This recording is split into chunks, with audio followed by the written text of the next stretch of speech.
कहानी की शुरुआत में हम एक छोटे से बेन को देखते हैं जिसके दादा उसे एक छुपे हुए खजाने की कहानी सुना रहे थे। इस खजाने के बारे में बहुत कम लोगों को पता था। अब सालों बाद जब बेन बड़ा हो चुका था तो उसने कुछ और लोगों के साथ मिलकर उस खजाने को ढूंढने का फैसला किया। बेन को अपने दादा की कहानी से थोड़ा अंदाजा था कि ये कहाँ हो सकता है। उसके दादा ने उसे एक नोट दिया था जिस पर एक नाम लिखा था। उसने हिसाब लगाया कि ये नाम एक पुराने जहाज का है। उसके एक दोस्त रायली ने उस जहाज की लोकेशन का पता लगाने में उसकी मदद की। जब वो लोग इस जहाज को ढूंढने निकले तो बेन ने हिसाब लगाया कि वो जहाज जरूर बर्फ की इस चादर के नीचे छुपा होगा। उन्होंने काफी देर तक खुदाई की और आखिरकार जहाज मिल ही गया। बेन ने सबको ये खबर दी और फिर इयन का धन्यवाद किया जो उनका साथी था और इस पूरी खोज में सारा पैसा उसी ने लगाया था। हालांकि लोग बेन और उसके परिवार को हमेशा से पागल कहते थे क्योंकि वो एक ऐसे खजाने को ढूंढ रहे थे जिसके होने का किसी को अंदाजा ही नहीं था। खैर अब बेन अपनी टीम के साथ उस जहाज में घुसा। जब उन्होंने आसपास देखा तो उन्हें एक कमरा मिला जिसमें बारूद के ढेर सारे डब्बे थे। थोड़ा और अच्छे से ढूंढने पर बेन को एक डेड बॉडी मिली जो एक डब्बे को पकड़ी हुई थी। जब उसने चेक किया तो उस डब्बे में एक पैकेज था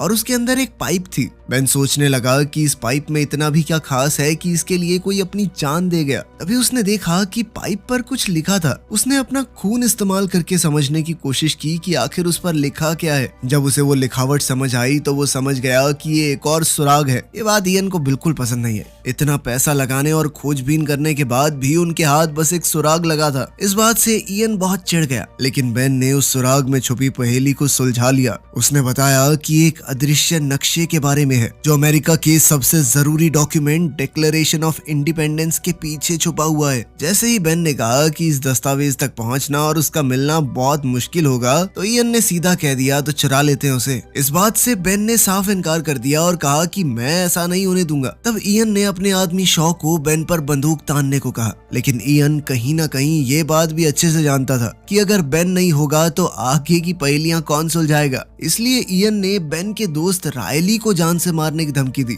इससे पहले की बात और बिगड़ जाए बेन ने एक फ्लेयर स्टिक जला दी और कहा कि अगर सब शांत नहीं हुए तो वो इसे बारूद पर फेंक देगा। सबको लगा कि वो झूठ बोल रहा है, लेकिन बेन ने वो फ्लेयर फेंक दी। पर इससे पहले कि वो नीचे बारूद पर गिर पाती इयन ने उसे पकड़ लिया। लेकिन इयन ये जानता ही नहीं था कि उसके हाथ पर भी थोड़ा बहुत बारूद लगा हुआ है। अचानक उसके हाथ में आग लग गई जिसके बाद उसने फ्लेयर को छोड़ दिया और अब वो फ्लेयर स्टिक नीचे पड़े बारूद पर जा गिरी। बारूद की वजह से जहाज के फटने से पहले ही इयन और शॉ वहां से भाग गए और उन्होंने बेन और रायली को अंदर ही छोड़ दिया। लेकिन ऐन मौके पर बेन को एक गुप्त दरवाजा मिला जिसकी मदद से वो और रायली बच निकले। पूरा जहाज फट गया और इयन को लगा कि बेन और रायली अब मर चुके हैं।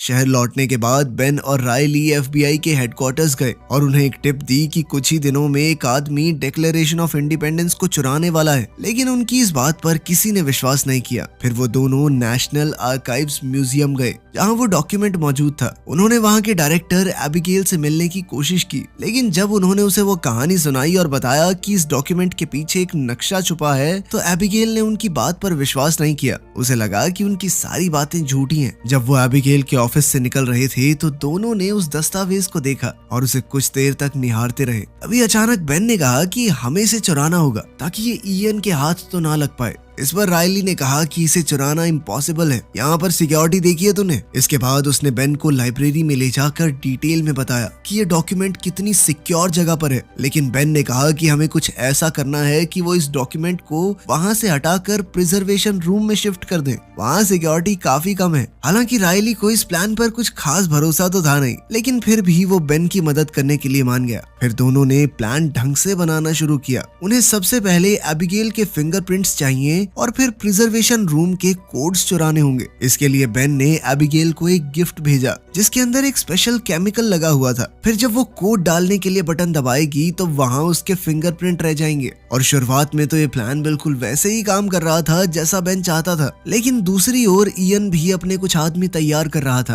ताकि एक डांस पार्टी वाले दिन म्यूजियम पर अटैक किया जा सके। पार्टी वाले दिन जब वो डॉक्यूमेंट प्रिजर्वेशन रूम में शिफ्ट हो गया, बेन स्टाफ का भेस बनाकर बिना किसी परेशानी के बिल्डिंग के अंदर घुसा। उसने वापस अपने कपड़े बदले और एबिगेल से मिला। एबिगेल उसे देखकर चौंक गई। बेन ने झूठ कहा कि उसने म्यूजियम को एक बहुत बड़ा डोनेशन दिया है और फिर मौका पाते ही उसने एबिगेल का शैंपेन ग्लास चुरा लिया जिस पर उसके फिंगरप्रिंट्स लगे हुए थे। इसी बीच इयन और उसके आदमी भी म्यूजियम आ गए। वो एक अंडरग्राउंड टनल के जरिए बिल्डिंग में घुसे। थोड़ी देर बाद बेन प्रिजर्वेशन रूम में पहुंच गया, लेकिन जब रायली कैमराज से उस पर नजर रखे हुए था तो इयन के एक आदमी ने उनका एक्सेस ब्लॉक कर दिया। बेन ने फैसला किया कि वो डॉक्यूमेंट को पूरे फ्रेम के साथ ही लिफ्ट के जरिए नीचे ले जाएगा। जैसे ही वो बाहर निकला तो इयन और उसके लोगों ने उसे देखा और वो चौंक गए क्योंकि उन्हें तो लगा था कि बेन मर चुका है। उन्होंने उसे देखते ही उस पर गोलियां चलाई, लेकिन बेन ने डिक्लेरेशन ऑफ इंडिपेंडेंस के उस डॉक्यूमेंट को आगे कर दिया। उस पर बुलेट प्रूफ ग्लास लगा था जिसने बेन को बचा लिया।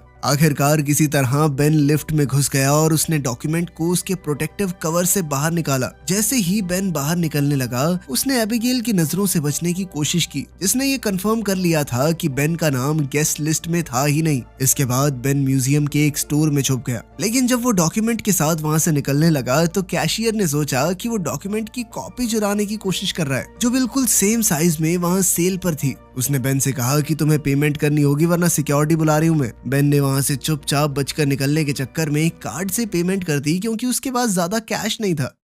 जब वो बाहर जा रहा था तो एबिगेल ने उसे देख लिया और उसका पीछा करने लगी। जैसे ही बेन ने वो डॉक्यूमेंट रायली की वैन के पिछले हिस्से में डाला तो एबिगेल ने उससे पूछा कि तुम क्या कर रहे हो। इसके बाद बेन के हाथ में वो डॉक्यूमेंट देखकर एबिगेल समझ गई कि उसने क्या किया है। ये देखते ही एबिगेल चिल्लाने लगी, जिसके बाद बेन ने चुपचाप वो डॉक्यूमेंट उसे वापस कर दिया। इसके बावजूद भी जब वो आसपास की पुलिस को बुलाने लगी तो इयन ने उसे डॉक्यूमेंट के साथ देख लिया और अपने आदमियों को उसके पीछे छोड़ा। बेन ने एबिगेल को बचाने की कोशिश की, लेकिन इयन के आदमी उसे पकड़ कर ले गए। इसी बीच म्यूजियम गार्ड्स को पता चल गया कि डॉक्यूमेंट चुरा लिया गया है। तुरंत ही पूरा म्यूजियम लॉकडाउन में चला गया और एफबीआई को बुला लिया गया। इयन ने वैन में एबिगेल से कहा कि ये डॉक्यूमेंट मेरे हवाले कर दो, लेकिन एबिगेल ने सीधे तौर पर मना कर दिया। अचानक उनकी वैन के सामने कुछ आ गया तो ड्राइवर को कट मारना पड़ा। इस झटके से पीछे मौजूद सभी लोग गिर गए और एबिगेल ने इस मौके का फायदा उठाते हुए भागने की कोशिश की, लेकिन वो पूरी तो नहीं निकल पाई, बस वैन के दरवाजे से लटक कर रह गई। उधर रायली और बेन ने उनका पीछा किया ताकि वो एबिगेल की मदद कर सके।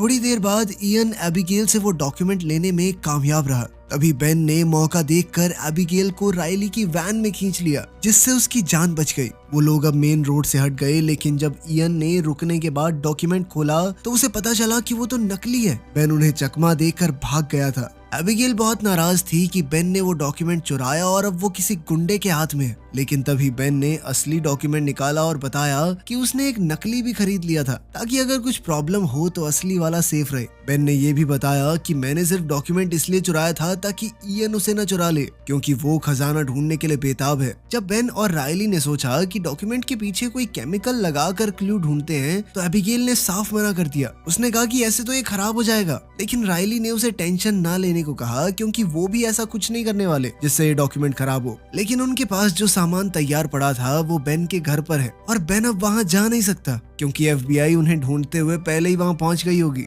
उसके पास कैश नहीं था तो उसने म्यूजियम में अपना कार्ड इस्तेमाल किया था और अब उनकी लोकेशन को ट्रैक किया जा रहा होगा। जैसे ही वो लोग वैन साइड में रोककर सोचने लगे, बेन ने कहा कि कुछ जरूरी चीजें हैं जो खजाना ढूंढने में जरूर काम आएंगी, लेकिन वो सब मेरे घर पर है। उनमें से एक चीज फ्रैंकलिन नाम के इंसान के लिखे हुए कुछ लेटर्स थे जो उस खजाने से जुड़े हुए हैं। बेन को याद आया कि उसके पिता के पास उन लेटर्स की कॉपी थी, इसलिए उसने फैसला किया कि वो उनके पास जाएगा। एबिगेल ने उस डॉक्यूमेंट के साथ भागने की कोशिश की, लेकिन बेन ने उसे रोक लिया। थोड़ी बहसबाजी के बाद वो भी उनके साथ जाने को मान गई क्योंकि अब वो भी देखना चाहती थी कि आखिर ये क्या खजाना है।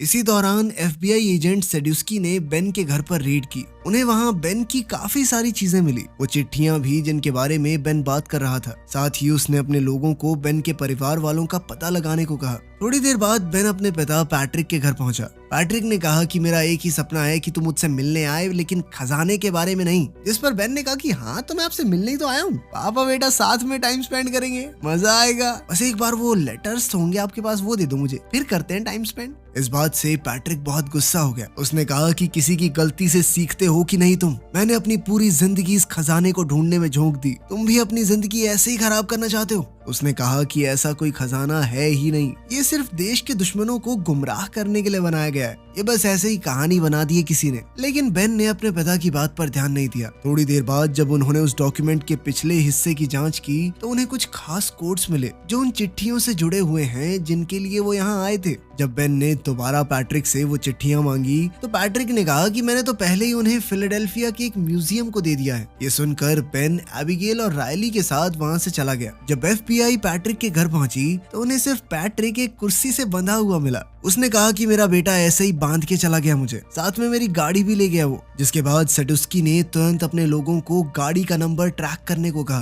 दूसरी तरफ इयन को भी समझ आ गया कि जो सुराग उन्हें उस जहाज में मिला था वो उन्हीं चिट्ठियों से जुड़ा हुआ है। थोड़ी रिसर्च के बाद उसे पता चला कि फिलाडेल्फिया में उन लेटर्स की कॉपीज हैं और वो तुरंत वहां जाने के लिए निकल पड़ा। रायली जब वो कोड पता लगाने की कोशिश कर रहा था तो एक छोटा बच्चा उसके पास आया। रायली से हो ना हो लेकिन उस बच्चे ने सारे कोड बड़ी आसानी से सॉल्व कर दिए। इयन भी वहां टाइम पर पहुंच गया और वो लड़का जब आखिरी वर्ड का पता लगाने जा रहा था तो इयन से टकरा गया। इयन ने देखा कि ये लड़का कुछ तो पेपर में सॉल्व कर रहा है तो उसने लड़के का पीछा करना शुरू कर दिया। लेकिन जब तक लड़का वापस पहुंचा तब तक रायली वहां से निकल चुका था, क्योंकि रायली ने खुद ही आखिरी वर्ड का पता लगा लिया था। जिसके बाद वो सीधा बेन और एबिगेल के पास पहुंचा ताकि उन्हें वो कोडेड मैसेज बताए जो उसने लेटर्स से निकाला था। इसके बाद बेन, एबिगेल और रायली तीनों मैसेज को डिकोड करने में लग गए। उन्होंने हिसाब लगाया कि जरूर ये सुराग इंडिपेंडेंस हॉल के बाहर वाली घड़ी की तरफ इशारा करता है। ये समझ में आते ही तीनों वहां के लिए निकल पड़े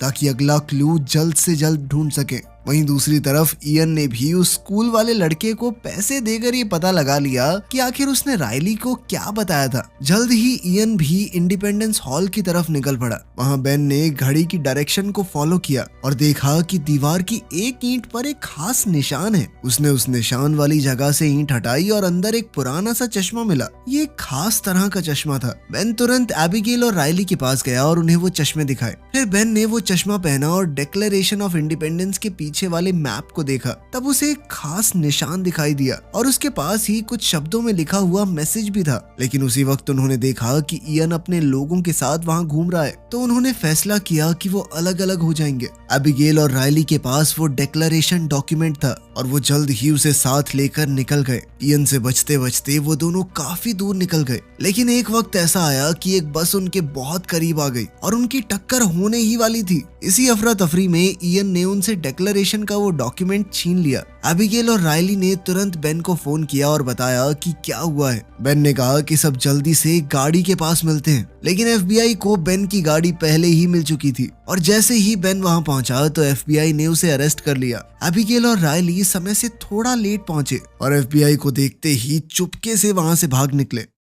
FBI की कस्टडी में बेन ने एजेंट सेडुस्की को पूरी कहानी बताई। किस तरह इयन ने वो डॉक्यूमेंट छीना, किस तरह वो एक के बाद एक पहेलियां सुलझाते रहे। जब सेडुस्की ने बेन के पास से मिले चश्मे देखे तो बेन को समझ आया कि उन्हें एक और तरीके से इस्तेमाल किया जा सकता है। तभी अचानक उसके फोन पर इयन का कॉल आया। FBI वालों ने कहा कि इससे स्पीकर पर बात कर। इयन ने बेन को धमकी दी कि चश्मे लेकर एक पब्लिक प्लेस में उससे मिलने आए और अगर उसने FBI को कुछ भी बताया तो वो उसके दोस्तों को जिंदा नहीं छोड़ेगा। अब FBI इयन जैसे अपराधी को पकड़ने का मौका छोड़ना नहीं चाहती थी। उन्होंने बेन से कहा कि प्लान के मुताबिक ही उससे मिलने जाओ और फिर हर तरफ अपने आदमी तैनात करती है। जब बेन इयन से मिलने गया तो पता चला कि ये पूरी की पूरी उनकी चाल थी। अचानक ही इयन के लोग आए और बेन को वहां से छुड़ा ले गए। रास्ते में एबिगेल ने बेन को कॉल किया और बताया कि उसने इयन के साथ डील की थी ताकि बेन को छुड़ा सके, लेकिन इसके लिए बेन को उसे खजाने तक ले जाना होगा। जब इयन और बेन दोबारा से मिले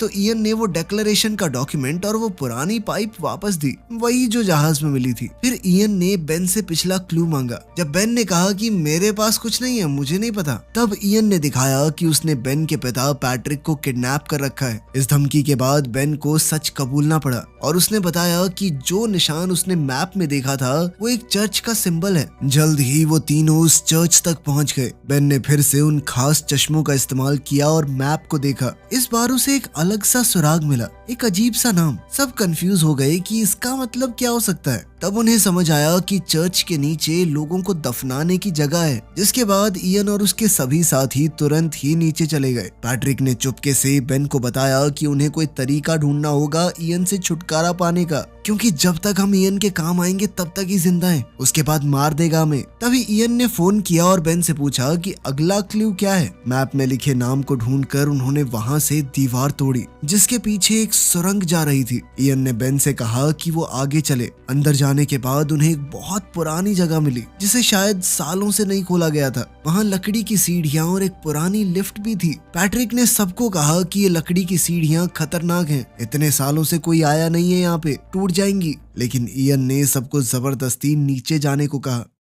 जब सभी लोग उन सीढ़ियों से नीचे उतर रहे थे तभी अचानक से बहुत सी सीढ़ियां टूट गई। इस घटना में शॉ नीचे गिरकर मारा गया। अब वो पूरा हिस्सा टूट रहा था और बाकी सबको लिफ्ट के ऊपर कूदकर अपनी जान बचानी पड़ी। उस लिफ्ट ने उन्हें खाली कमरे में ले जाकर छोड़ दिया। इयन ने बेन से पूछा कि खजाना कहाँ है। बेन ने दिखावा किया कि उसे भी कुछ नहीं पता। इयन ने गुस्से में उन्हें धमकी दी कि अगर बेन ने कुछ नहीं बताया तो वो उन्हें यहीं पर छोड़कर चला जाएगा। तभी पैट्रिक ने कहा कि अगला सुराग इस लालटेन के अंदर है। उसने ये भी कहा कि ऐसी ही एक लालटेन बॉस्टन की चर्च में भी है, तो खजाना शायद वहीं पर होगा। इयन फिर भी उन्हें वहीं छोड़ के चला गया, ये कहकर कि जब मुझे खजाना मिल जाएगा ना तो वापस आऊंगा तुम लोगों के लिए। इस पर रायली ने परेशान होकर कहा कि हम यहीं मरने वाले हैं। तब बेन और पैट्रिक ने रायली और एबिगेल को बताया कि उन्होंने इयन से झूठ कहा था, वो लालटेन तो सिर्फ एक डिस्ट्रैक्शन थी। फिर उन्होंने एक और क्लू ढूंढा जो उन्हें एक नए कमरे तक ले गया। उस कमरे के अंदर की जगह को देखकर ऐसा लग रहा था मानो उनसे पहले कोई और वहां आ चुका हो।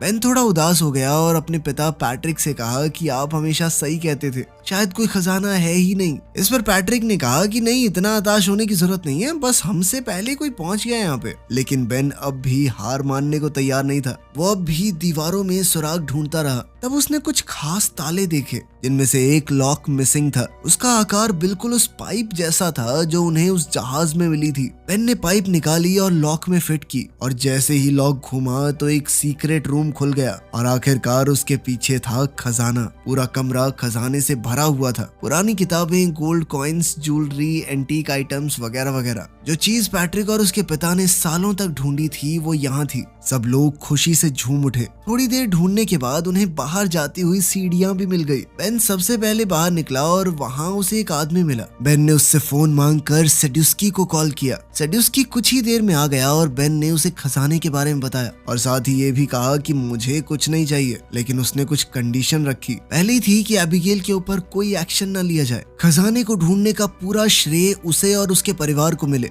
रायली को भी खजाने में से कुछ हिस्सा दिया जाए और सबसे जरूरी बेन जेल ना जाए। सेड्यूस्की ने उसकी सारी शर्तें मान ली और बाद में इयन को भी पकड़ लिया जब वो बॉस्टन की चर्च में घुसने की कोशिश कर रहा था। कुछ ही दिनों में ये खजाना दुनिया भर के म्यूजियम्स में भेज दिया गया। एक दिन सब लोग मिलकर मजे उड़ा रहे थे, लेकिन रायली थोड़ा गुस्सा था। उसने बेन से कहा कि तुमने सरकार का दिया हुआ पैसा ठुकरा क्यों दिया। रिकी ने कहा कि भाई इतना कुछ था, कुछ तो ले लेते। बेन हंसा और आगे से जवाब नहीं दिया। रायली अपनी नई कार में बैठा जिससे पता चलता था कि उसे भी बढ़िया पैसे मिले हैं सरकार से। खैर उसके जाने के बाद हमें पता चलता है कि बेन और एबिगेल ने शादी कर ली है और आखिर में वो अपने नए घर के अंदर चले गए। वीडियो पसंद आई तो लाइक कर देना, चैनल को सब्सक्राइब